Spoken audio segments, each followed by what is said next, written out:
Well, hello and welcome everyone to day one of the 2024 US Expats Financial Conference, brought to you by AmericanExpatDirectory.com and sponsored by Expat Focus, the web's favorite destination for anyone moving or living abroad. We have a fantastic schedule for you consisting of 9 sessions over 3 days, covering multiple aspects of financial information for Americans living abroad, with perspectives from some of the world's foremost experts in their fields. Today is the first day of the conference, and for this, our third session of the day, I'm delighted to be joined by Rebecca Lammers, Chair of Democrats Abroad Taxation Task Force and international member of the Taxpayer Advocacy Panel. We'll be talking about demystifying voting and taxes for US expats. Thank you very much for joining us, Rebecca, and how are you today? I'm good. Yeah, looking forward to getting into the topic. Yeah, Cool. should I go ahead and get Well, started? I'm just before you do, please bear in mind our audience that the information is general educational purposes only. You should always seek your own personalized financial advice. Rebecca will be answering your questions at the end, so please add them in the Q&A pop up at the foot of your screen throughout, and we'll try to answer them all at the end, time permitting. So without further ado, over to you, Rebecca. Great, thank you. I'm just gonna go ahead and share my screen here. And I'll look at answering questions towards the end. I'm not gonna look at the chat box while I'm presenting, just to let you guys know. But yeah, good afternoon, good evening, good morning, wherever you are in the world. It's really nice to be here with you. I was just going to mention up front that if you would like to get a copy of the slides, I think everybody's going to get a copy of the recording sent, but if you want a copy of the slides and the links, you can drop us an email and we can send you a copy of the slides and the links after the webinar. Yeah, I'm sorry, I can't multitask, so I'm going to be presenting and I'll mention some links to things, but you can email to get the link for those things. And just a little disclaimer up front that I am not an accountant. So I'm not regulated to give advice, and this webinar is basically just for informational purposes only. So a little bit about me, as Hugo mentioned, I'm the chair of the Democrats Abroad Taxation Task Force. So I'm one of many volunteers for Democrats Abroad, which is a volunteer-led organization leading on our tax advocacy work, which I'll talk a lot more about later. I am also the international member of the Taxpayer Advocacy Panel, which is a federal advisory committee of the IRS. I'll talk more about that as well later too.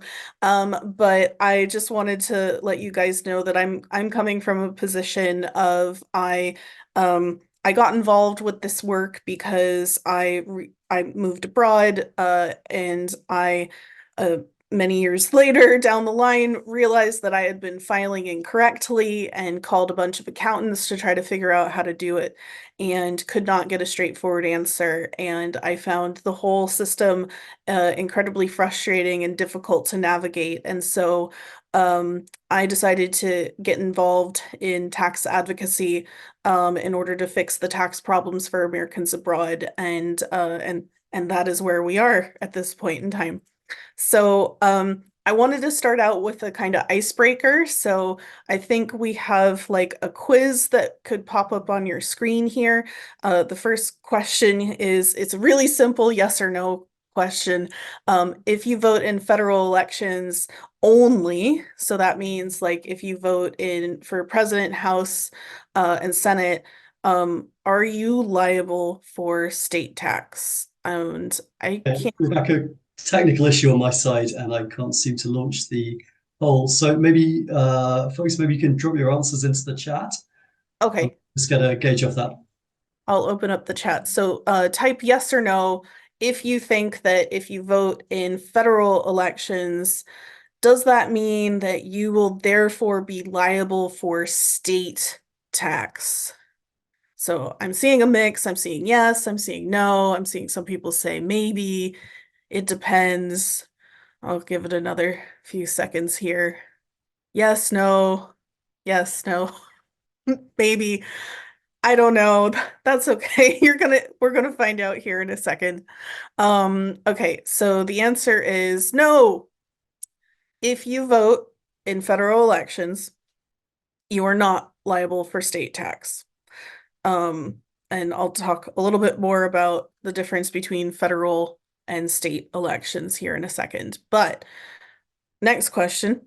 Um, I've never lived in the US, but I'm a US citizen. Can I vote in US elections? And you can type into the chat box yes or no. Yes, yes, I'm seeing yeses. Uh, yes, 100%. Lots of yeses. It depends. Lots of more it depends is. Um, okay, I'm gonna go ahead and say yes, of course, you can vote in US elections. If you are a US citizen, you are allowed to vote in US elections. That's how it works. And I'll talk a little bit more about the kind of nuances here, but on a high, really high level here, there are different types of US taxes. There's the federal tax, so that basically means the national tax, the tax for the country, where everybody's liable for federal taxes. And then you also have state taxes. So if you own a home in a particular state, more often than not, you have to pay state taxes and also local taxes for your city or township or county or what have you. So there's lots of different types of taxes. Um, just kind of on a really high level, I get the impression a lot of people are really switched on attending this webinar, but just to clarify, all Americans must file a US tax return with the IRS for federal taxes. So the IRS covers federal taxes. That's the country level of taxes.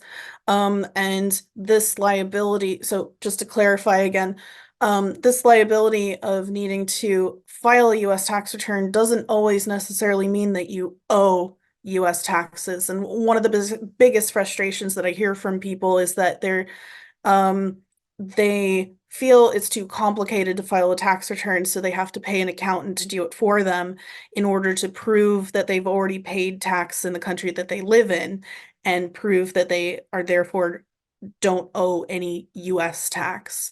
And so if you look at the IRS statistics, you'll see that 60% of filings from abroad don't actually owe any US tax. And it's actually the higher earner income bracket where people end up getting double taxed. The people who are low and middle income tend not to owe anything. So this is applicable to you if you are a US citizen. And it doesn't matter if you're a dual citizen, your other citizenship doesn't matter. It doesn't matter if you have if you're a tri-citizen, or how you identify. Even if you're an accidental American, you are a US citizen and therefore you are liable for US taxes. And this still applies even if you don't have a US passport. I get people asking, oh, my passport expired. Am I still a US citizen? Yes, you are still a US citizen, even if your US passport has expired, even if you've never received or gotten a US passport, even if you don't have a US Social Security number, and even if you were born abroad uh, and not born in the US. And to an American parent, and your birth was not registered with the nearest American embassy. And even if you choose not to identify as an American, which I also hear sometimes, but this is the reality of the situation is that all Americans must file a US tax return with the IRS for federal taxes if you meet the filing thresholds. So filing thresholds are determined based on your filing status. I'm very happy to include a link in follow-up material where you can go and find out if you need to file. But it tends to be around $15,000 at the moment or so, depending on your filing status. But so I just wanted to clarify federal taxes. That's what we're talking about right now. So when it comes to voting in federal elections, all Americans have the right to vote in US federal elections, regardless of whether you have resided in the US or not. how long you've lived abroad. I know some countries with their expat population, you can vote up to a certain period of time, and then after that time, you no longer are eligible to vote. That is not the case for US citizens. Doesn't matter how long you've lived abroad, you can still vote from abroad, even if you've lived abroad for 100 years, even 50 years, 20 years, whatever the years are, you can still vote. It doesn't matter if your birth was registered at the American Embassy even, or whether you have a US Social Security number, you are still eligible and have the right to vote in US federal elections. And that right is protected under the Uniformed and Overseas Citizens Absentee Voting Act, or UACAVA for short, which protects all Americans' right to vote in federal elections who are living outside of the US. So that, talking about federal voting and taxes here, they have nothing to do with each other, and you can vote. So how to register to vote from abroad? You can request your absentee ballot at votefromabroad.org. It's the one that's recommended by Democrats abroad. And if you ever need any kind of assistance or help, you can always email the voter help desk, which is just voterhelp@votefromabroad.org for assistance. And we have volunteers all over the world staffing the help desk 24/7, especially this year. So if you need any assistance, feel free to reach out. Oh, sorry, I forgot one other thing here. In terms of voting and taxes on the federal level, even if you don't file a tax return, so you're not liable for filing a tax return, you can still vote. There is no requirement to file your taxes in order to vote. And actually, a lot of people have this misconception that if you vote and you haven't filed a tax return, then there's going to be some kind of communication between the IRS and your local state election official. That doesn't happen. Like if you have not filed, and this is very common, a lot of people don't file because they don't know, and it's not their fault. But filing a tax return is not contingent on your right to vote. The IRS does not speak to your local election official in the state where you register to vote. They're actually not allowed to share data or information at all. So it just doesn't happen. They're not connected at all. So hopefully that helps clarify on that. How do you receive your ballot from abroad? Well, there's two different ways. You can either receive it by email, or you can receive it by postal mail. We really recommend that you get it by email because it's faster. All local election officials are required to send out ballots 45 days before an election takes place. That gives you plenty of time to be able to get your ballot returned back. But for you to be able to get it by email and print it out and then mail it back is a lot faster than you waiting on it to be mailed to you. I know a lot of people have in their mind like, oh, I really like getting it in the mail and feeling it and filling out the official ballot. And I think historically, when the post was a lot more reliable, perhaps that would have been okay. But these days, mail isn't always 100% reliable. So we really do, email is a lot more reliable and you get it a lot faster. So we do recommend that you receive your ballot by email to get it faster so that you can then return it faster.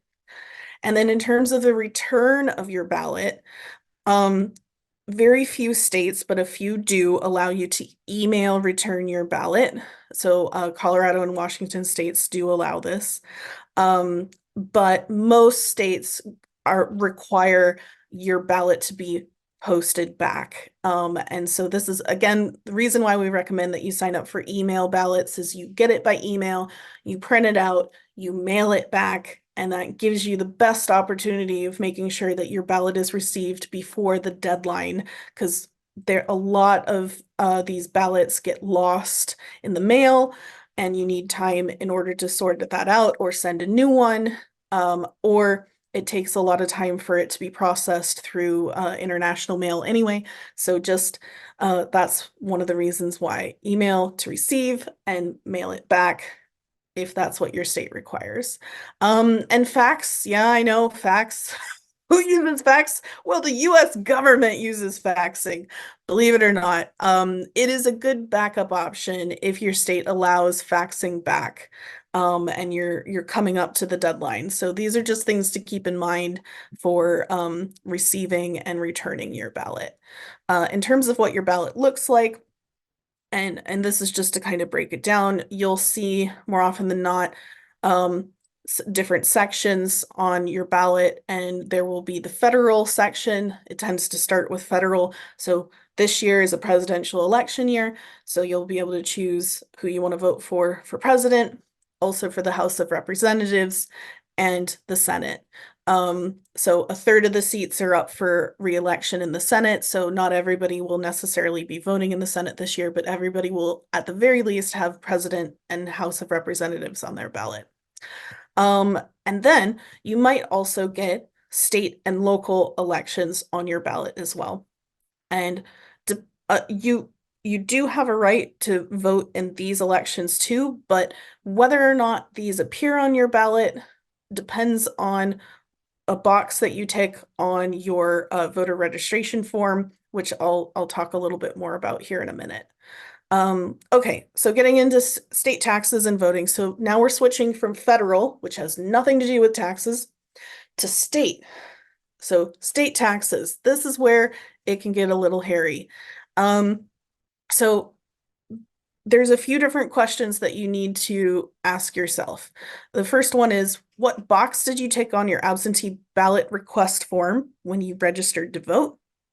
Number two, does your state have income tax in the first place? Because if your state doesn't have income tax, then there is no state taxes. It's as simple as that. Number three, what is your state's definition of a resident? And then number four, does your state even allow you to vote down ballot? So I'm going to go into these now in more detail. So first one is when you register to vote, and you'll find this after you go through on votefromabroad.org or on the Expat website. When you register to vote, you select what state you vote from, and you'll always select the last address. You'll basically register to vote based on the last address where you lived in the United States. It doesn't matter if you don't live there anymore.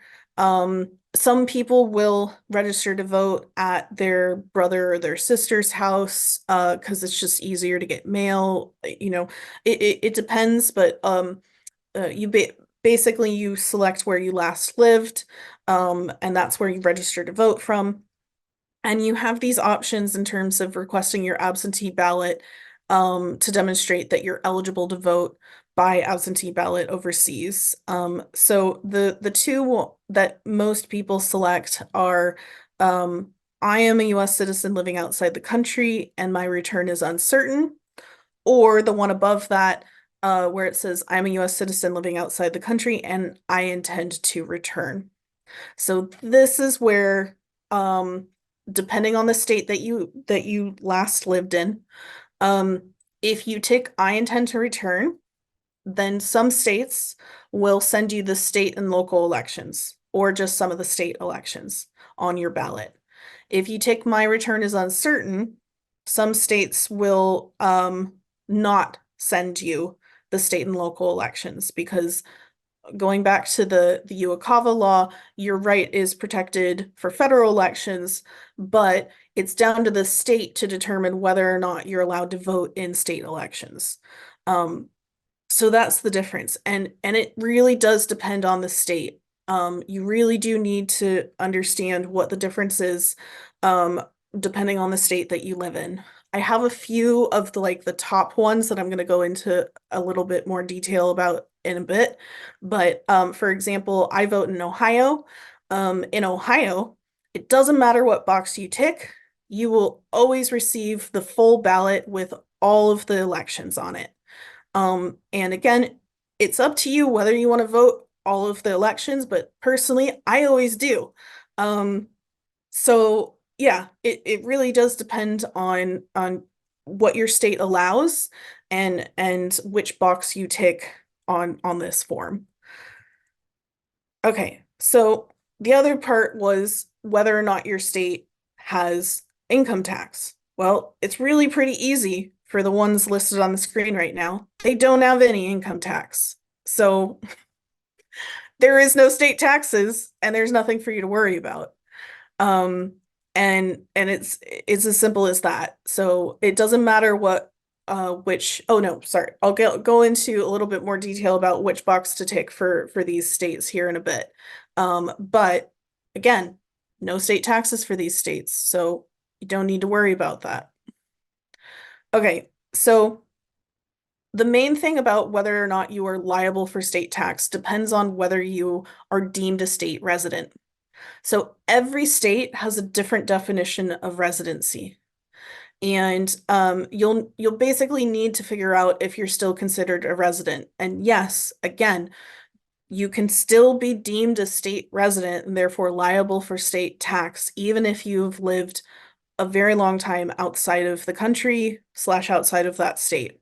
So ways to be able to look up the definition is on the state's website. You can contact a state tax accountant. I've talked to a few people who have spoken to expat accountants. They don't always necessarily know. There are actually accountants that specialize in specific state taxes. So ideally, you would want to speak to an expert of tax for that particular state, if you do want to consult an accountant on that.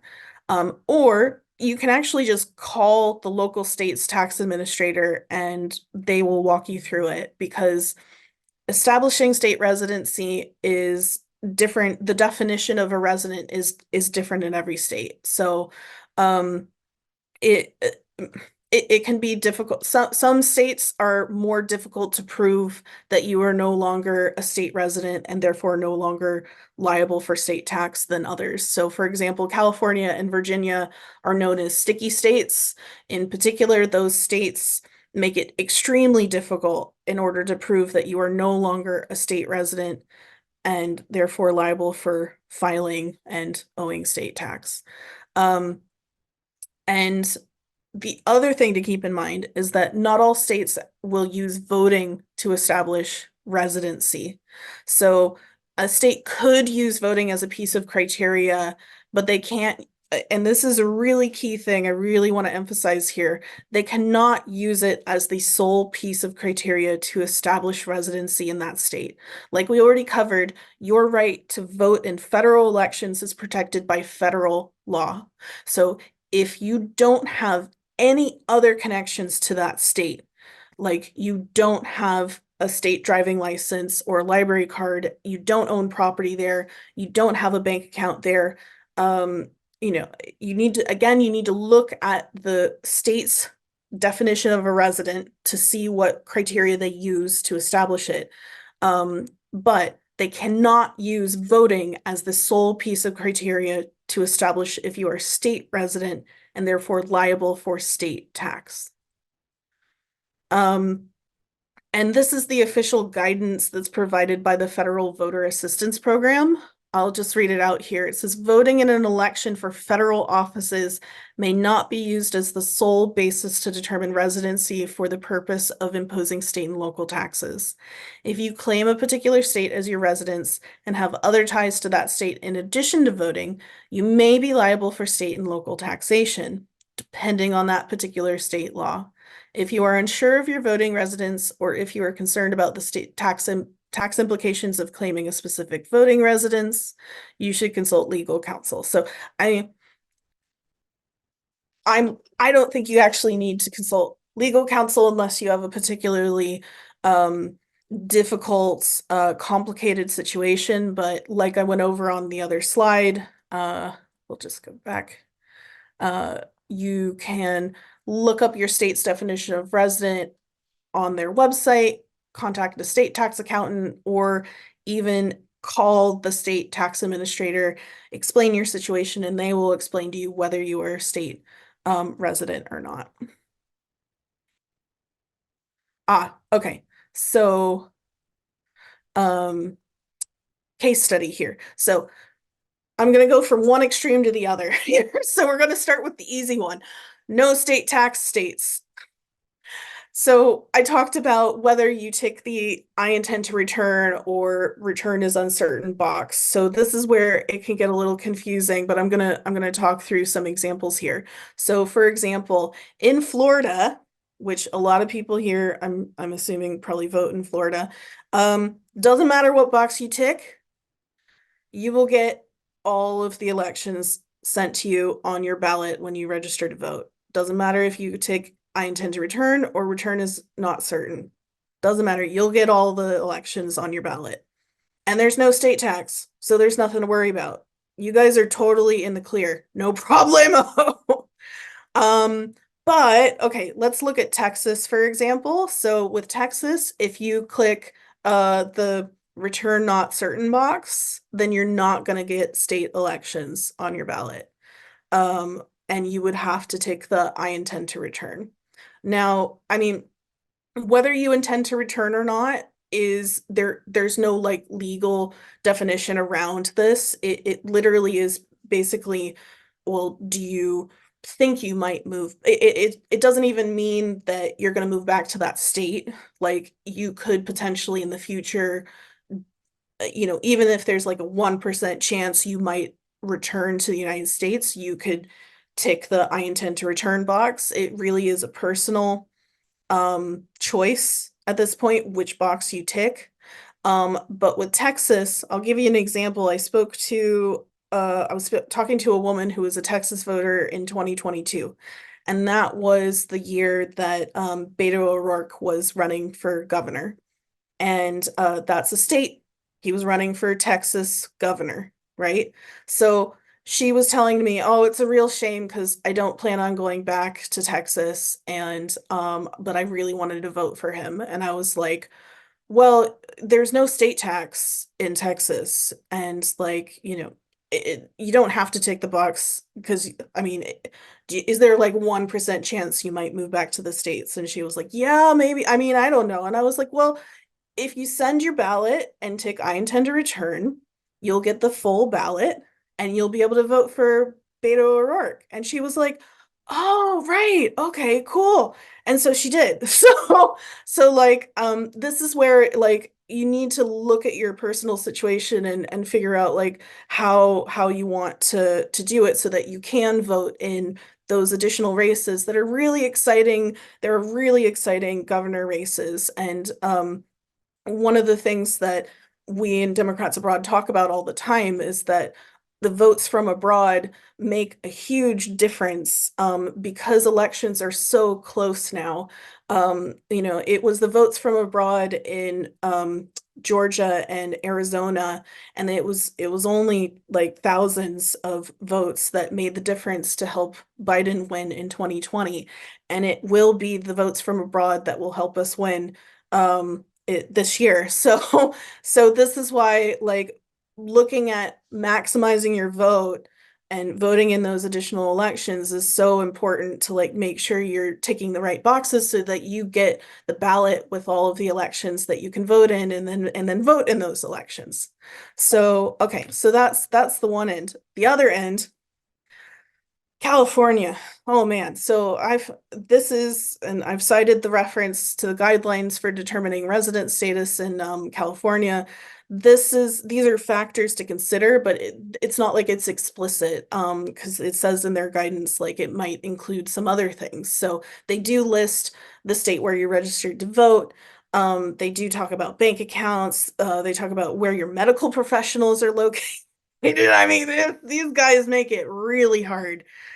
California makes it really hard to prove that you are no longer a California state resident. So, um, when it comes to voting in California, if you are really, really concerned about them coming after you for state tax, and you want to really prove that you are no longer a California state resident, then one of the things that you can do is tick the box that says, I do not intend to return, and then you will only get the federal elections but you will not be able to vote in the state elections. And in general, what you should do is call California because they really are on an individual, like this is such detailed criteria to go through. And it is very difficult to prove that you are no longer California state residents. So it is something for you that you will need to look into based on your personal circumstances. If you own property in California in particular, from what I've heard, it's very, very difficult to prove, even if you're renting it out, that you are no longer a California resident. So when you file your federal return, you also have to file a California state return. And California is a real stickler. They don't even have foreign tax credits. They don't let you use the foreign earned income exclusion. Um, yeah, California is hard. So yes, that is kind of it. What I'm gonna do now is I'm gonna invite you guys to submit your questions, but I'm gonna talk a little bit about Democrats abroad and some of the work that we do, and then we'll go to the Q&A if that sounds okay. So basically, Democrats Abroad, in the Taxation Task Force, we're a group of volunteers from all over the world that are working together in order to change the tax code to make it better for Americans abroad.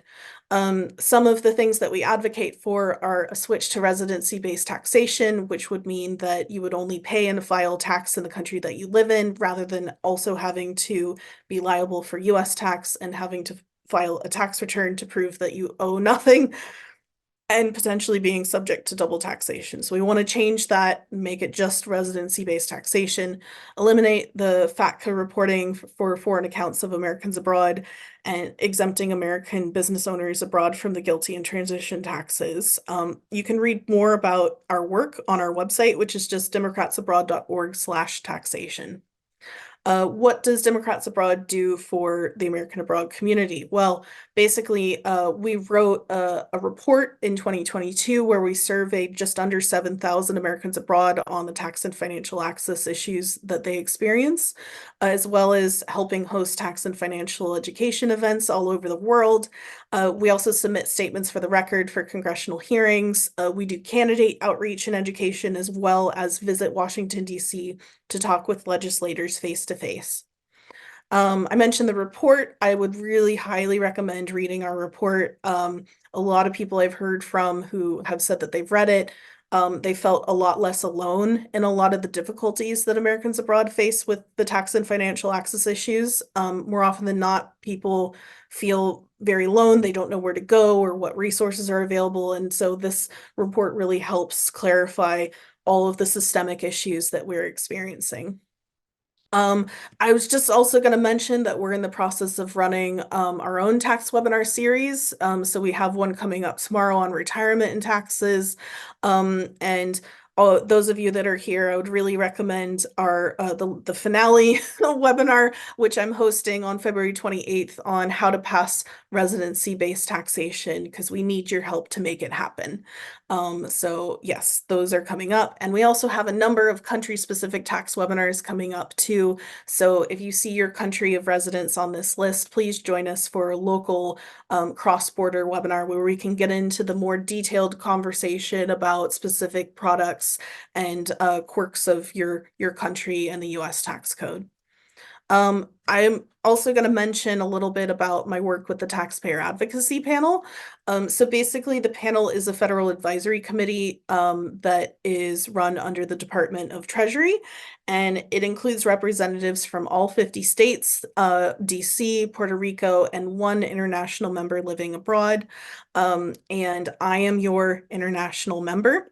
The IRS has made a commitment to listen to ideas from the Taxpayer Advocacy Panel. So basically we submit suggestions for improvements on communication and customer service.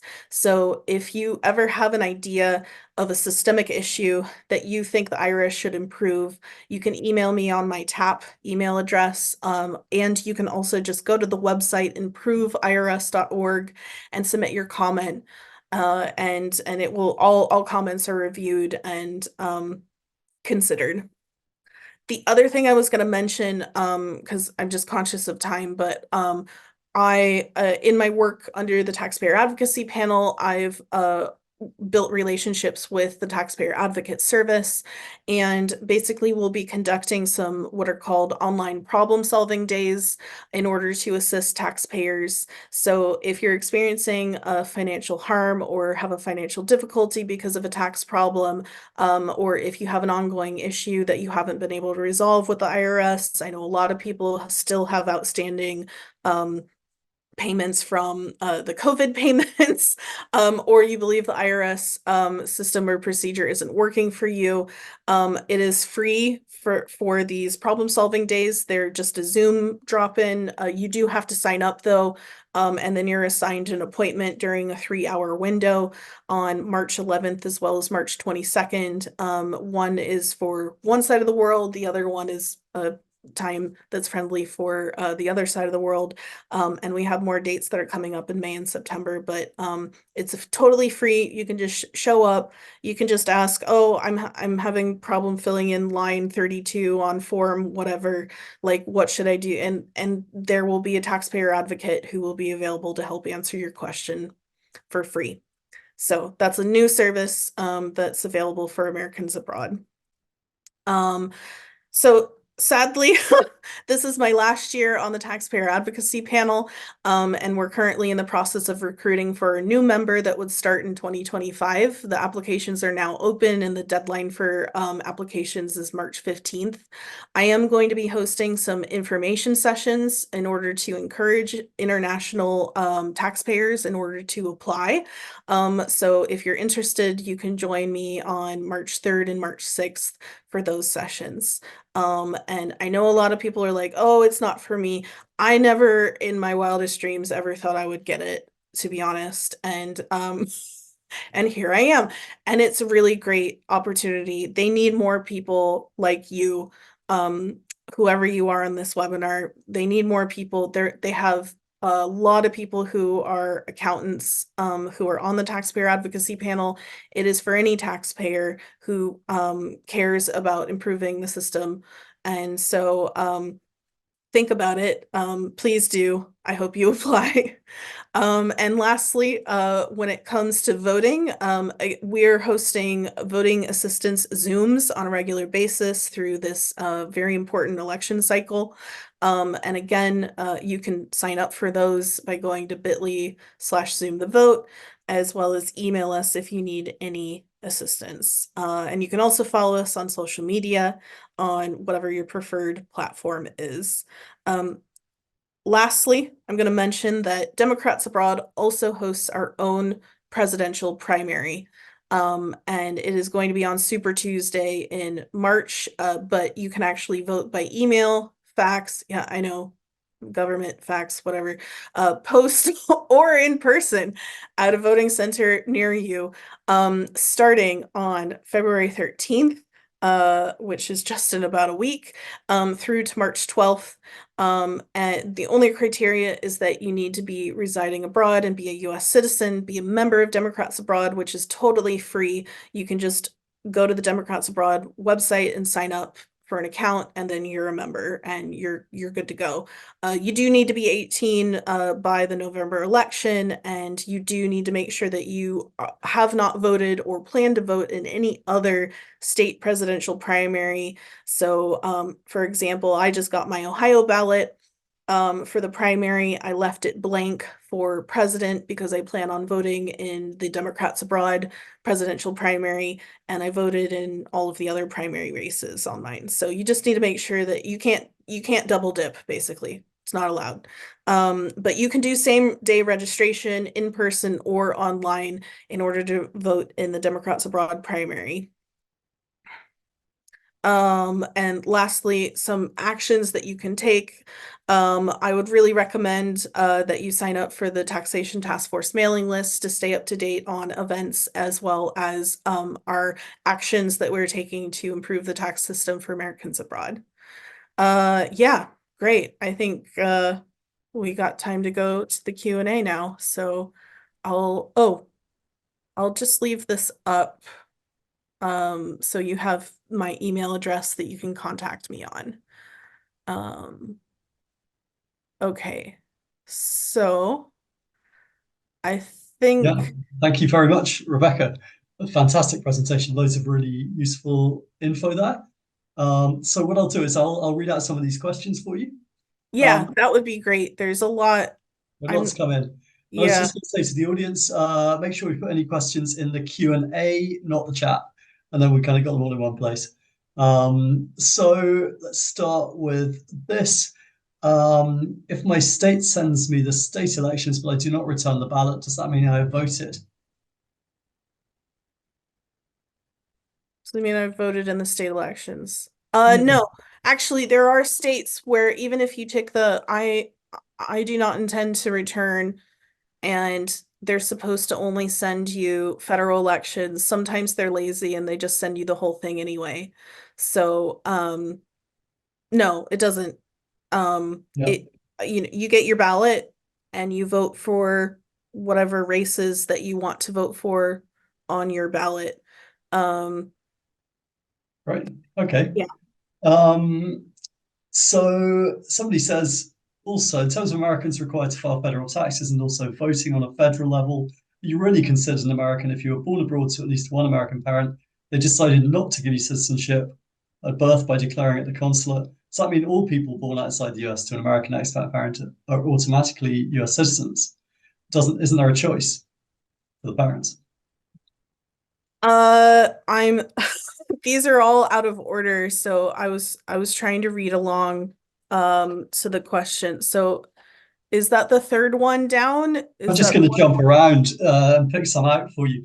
But yeah, no, it's just the idea that I think is it not right that anyone born to an American parent outside the US is automatically a US citizen? It's not sort of parental choice. It depends on the law. So, the for example, the parent has to have lived in the US for at least 14 years, in order to then pass on citizenship to the child. That said, there is a kind of additional thing that you can apply for, where you can get US citizenship via your grandparent. Um, so what you need to do is you need to go onto the US State Department's website where they go through in detail about the how US citizenship is passed on and whether your child is has received citizenship by birth, or if they are eligible to receive US citizenship by applying for it. So it depends, but for the most part, for most Americans who are born abroad, sorry, for most, if you have at least one American parent and you were born abroad, in from what I have heard, most have lived in the US for at least 14 years, so they have passed US citizenship on to their child by birth. Right. Okay. How about this one? Do I have to be a resident of a state? For example, if I am no longer a resident of the state I left when I moved abroad, do I have to identify myself as a resident somewhere to vote? You have to register to vote in a state in order to vote. There's no way to um, vote in US elections without registering with a state. So you need to pick a state. It's based on your address of where you last lived, even if you I mean, I've talked to some people who are accidental Americans who have registered to vote and they only lived in one place until they were 1 year old. So that would be the address that you would use in order to register to vote. And then other people I've talked to who, they moved abroad, but it's just easier for them to register to vote with their parent or their siblings' address. So then they register to vote and vote in wherever their family member lives. So it depends on how you want to do it, but you have to register with a state because that is how voter registration works. Thank you. Um, Another one is it seems like there's no benefit to selecting return is uncertain. as it may hinder your ability to vote in state and local elections. But would you ever recommend selecting it? Um, it it is helpful if you want to prove that you are not a state resident, and therefore uh not liable for state tax. So I think, for example, California, or Virginia, given that they're sticky states, um, I mean, if there's a way for you to kind of figure out a way to tick the other box to be able to vote in state elections, but it also kind of depends on the like, are there any state elections that are worth voting in? I mean, a lot of them are, but you need to kind of like look at your personal situation, look at you know, some people, if they're not confident, they'll just tick the return as uncertain because they just don't want to mess with the state tax liability. But other people really want to be able to vote for governor, and like I mentioned, those marginal very few votes are determining the winner in a lot of these races. So again, we're very happy to take questions to help you like kind of think through. Ultimately, it's up to you, and it's your choice of which box you tick based on your personal circumstances. But if you want to drop us an email, again, it's all dependent on the state. So a little bit more information is needed in general on that. Hmm. Here's a good one. Laura says, in the past, the county elections department in Texas did not send my absentee ballot in time for me to return it by election day. In the future, should I instead request my absentee ballot from vote from abroad? I mean, it doesn't matter where you register request your absentee ballot from. Yes, we've had reports from counties in Texas and other states that are not as vote from abroad friendly as they should be. We've even had to get involved in certain people who their local election official was saying that they weren't eligible to vote even though they were.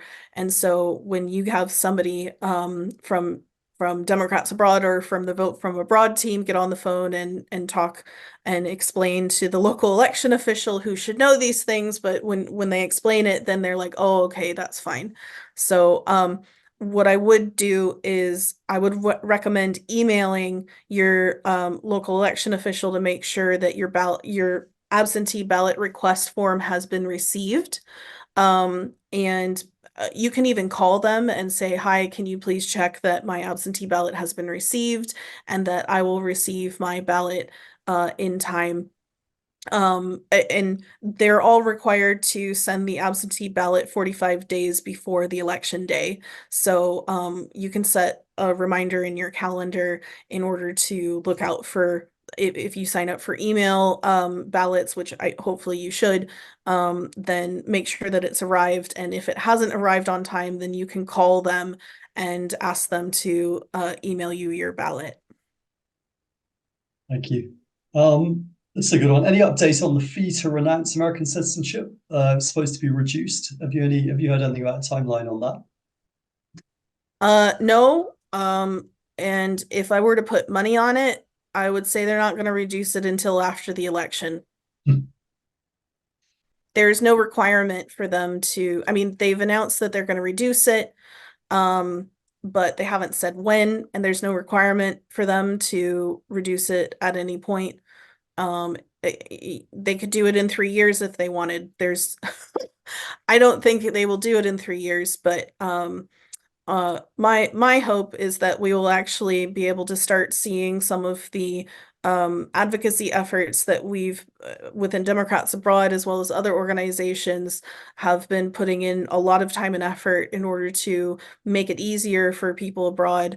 And I mean, I don't think that RBT will pass by the time that they reduce the fee, but I'm hoping that people will really reconsider given that once you renounce, that's it. There's no going back. But the laws do change, and we're working very hard to change the laws so that people don't have to renounce because of the tax problems.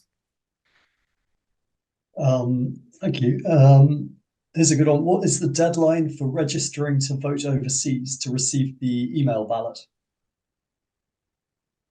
Um, so there, it depends on your state. If you go to the votefromabroad.org website, there's like a state drop down and you can look at the deadlines for your state. Fantastic, thank you. It's a good one. I cannot convince a dear friend in Paris who is an accidental American that the IRS is not connected to the election authorities. Besides having her listen to your talk, are there any official documents or other sources that could reassure her?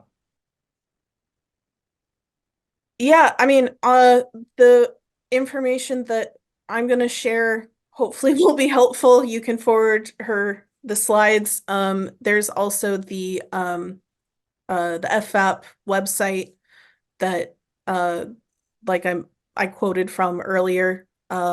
So there are a lot of different resources and documents about that. Um, let's have a look. I don't remember if I've already registered a ballot to vote in November 2024.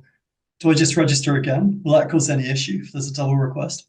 No, you can do that if you want. You could also equally just call up your local election official and ask them, have you received my ballot? Am I registered to vote? Um, and that'll save you from having to fill out a ballot request form again, or an absentee ballot request again. But no, there's no problems with double requests. If you want to just be sure, then yeah, go ahead. You can submit another one. Okay. Paula says, I'm a former California resident 43 years ago. I have a bank account in California. If I change the address to Texas, would that clarify my status as a non-resident if I do that now? Like I said, it really depends on your personal circumstances. So do you have property? Do you have a bank account? What else do you have?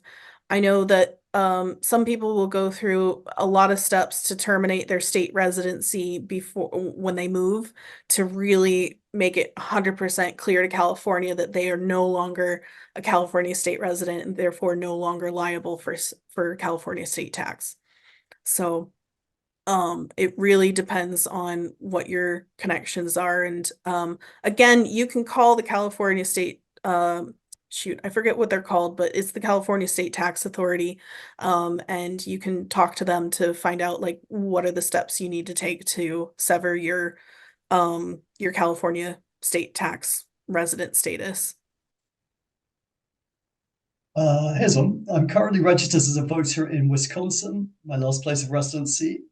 My sister lives in Florida. Can I change my voter residency? Yeah, if you want. I would say that your vote is probably worth a lot more in Wisconsin, though. Um, just from a partisan perspective, we need more Democrats voting in Wisconsin. I'm not saying Florida is a lost cause. I'm not saying that at all. But I would say that your vote will carry more weight in Wisconsin. So I've talked to other people about that, like changing your voter registration address, like with family, like you can also kind of look at and evaluate like where is your vote gonna go further or count more, so you can, yeah, like I said, you can register with your sister if you want to. It's up to you. Can you register anywhere, or do you have to have some family or address or reason to register somewhere? Yeah, no, you can't register ever anywhere. Yeah. You have to have either lived there or it's based on your last address. So if your address is your sister in Florida, then you can use that address. That's fine. But you need to have, I mean, I've even had people who again, an accidental American who couldn't remember their last known address because they moved when they were one. So they registered to vote with the hospital that they were born at. Ah, Yeah, you just yeah. need an address that you can say that was my address at Yeah. some point. Okay. Um, somebody says, do you need to file tax every year as an expat, especially if you're exempt from paying in two countries? Or is it possible to file every few years? Um, so the way it works, as I imagine it works in all other countries, is that if you are above the filing threshold, then you need to file a US tax return. It's roughly $15,000. What I can do is if you email me, I can send you the link on the IRS website that will help you determine whether you need to file a tax return. But it's better to assume, just like we get this question a lot, like, do I have to file a tax return? From a US perspective, even if you don't owe any US tax, there's still a filing requirement, unfortunately. So you it's better to assume that you have a filing requirement and that you should file than to assume that you don't. And there's a link on the IRS website. You can just search for it. It says, "Do I need to file?"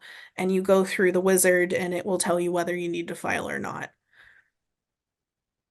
Thank you. I think just we have time for one more, and I would say to everyone, there are lots of questions that are quite personal. Reach out to Rebecca, or we'll send an email in a minute if you have further questions. But in the time we have, we can just do one more. So it's a question for accidental Americans who have never lived in the US. Where do they register to vote?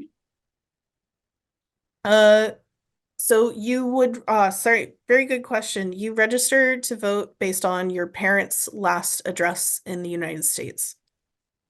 Okay, simple. So if you've never lived in the US, but you're a US citizen, you register at your parents' last address in the US. Yep. Fantastic. Well, look, that's all we have time for. Rebecca, thank you so much once again for the fantastic presentation. Thank you to everyone for joining us today.